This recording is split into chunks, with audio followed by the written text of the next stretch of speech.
मगरिब की 2 रकातें छूट जाए तो क्या करना चाहिए इस सिलसिले में? चुनांचे मसला ये है कि अगर कोई शख्स मगरिब की नमाज में अपने इमाम को तीसरी रकात के रुकू में पा ले, तीसरी रकात के रुकू में पा ले, तो उसे ये तीसरी रकात पाने वाला करार दिया जाए, गोया कि उसको तीसरी रकात मिल गई। अब वो बकिया नमाज इस तरीके से पूरी करेगा कि इमाम के सलाम फेरने के बाद खड़ा होकर सना, तावुज़, तस्मिया और इसी तरीके से सूरह फातिहा और कोई सूरत पढ़े और पढ़ करके रुकू व सजदा करके कायदा करे और उसमें तशहुद पढ़े।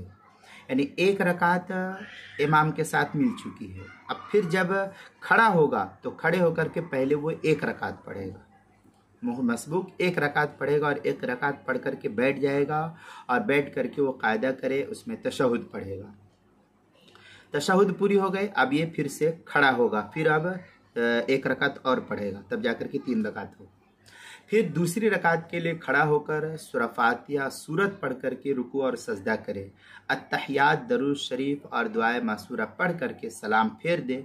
अगर ये 2 सूरत, ये एक सूरत जो है फुक़हा लिखते हैं कि इमाम के साथ 1 रकात मिली तो ठीक है, उसके बाद फिर उसको जो है क्या नाम है 1 रकात पढ़ करके बैठ जाना है, बैठ करके कायदा करना है और अत्तहियात पढ़ना है। फिर खड़ा होगा, अत्तहियात पढ़ करके वो खड़ा होगा, खड़े होकर के फिर वह अत्तहियात सूरत पढ़ेगा, सूरह फातिहा पढ़ेगा, सूरत पढ़ेगा और फिर जो है जिस तरीके से नमाज पूरी की जाती है उस तरीके से पूरी करके फिर वो दूसरी रकात के लिए बैठेगा और उसमें अत्तहियात, दरूद शरीफ, दुआए मसूरा पढ़ करके फिर ये सलाम फिर दे। ये तो सूरत हाल थी।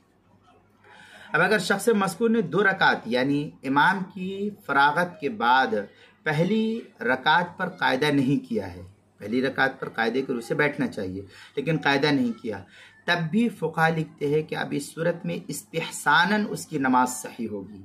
अच्छी तो नहीं है लेकिन फिर भी सही हो जाएगी। पहला हुक्म बेहतर था कि हर रकात में बैठता, पहली में भी इमाम के साथ 1 रकात मिली, फिर जब दूसरी रकात खुद पढ़ा तो बैठे, फिर तीसरी रकात के लिए तो फिर बैठे, फिर जो है सलाम फेरे। लेकिन अगर नहीं ऐसा किया है तो फिर अगर ये 2 रकात को एक साथ पढ़ता है और कायदा करता है 2 रकात पर, तब भी उसकी नमाज इस्तिहसानन सही हो जाएगी और उस पर सजदा सहू भी लाजिम और ज़रूरी नहीं होगा। लेकिन ये फेल अच्छा नहीं है, पहला हुक्म बेहतर है यानी हर रकात में बैठ। चुनांचे इस सिलसिले में तनवीरुल अब्सार शामिया के अंदर है, वल मसबूक मन सबक़हुल इमाम बिहा औ बिबाज़िहा व हुवा मुनफरिदुन हत्ता युसन्ना व यतअज़्ज़ब व यक़रा। इस तरीके की इबारत काफ़ी तफसील के साथ जो है फतवा शामी दुर्र मुख्तार मा शामिया की दूसरी सफ़ा 346 347 किताबुस सलाह बाबुल इमामा मतलबु फ़ीमा लौ उतिया बिर्रुकूइ व सुजूद औ बिहिमा के तहत जो है नकल किया। जिल्द नंबर 2 सफ़ा नंबर 346 347 के तहत फतवा हिंदिया पहली जिल्द सफ़ा 91 किताबुस सलाह अल-फ़स्लुस साबि फ़िल मसबूक़ वल लाहिक़ के तहत हल्बी कबीरी में है, लौ अदरका मअल इमाम रकअतन मिनल मग़रिब फ़इन्नहु यक़रउ फ़िर रकअतैनिल फ़ातिहा वस्सूरा व यक़उदु फ़ीहा अव्वलुहुमा। इस तरीके की इबारत जो है हल्बी कबीरी की सफ़ा 428 किताबुस सलाह फ़स्लुन फ़ी सुजूद सहवी के तहत जो है इसको नकल किया। इसी तरीके से अल-मसाइल मुहिम्मा फ़ीमा इब्तलत बिहिल आम्मा उसकी पहली जिल्द सफ़ा 45 उन्वान है, मगरिब की 2 रकातें छूट जाए, मसला नंबर 28 के तहत जो है इस मसले को नकल किया गया है।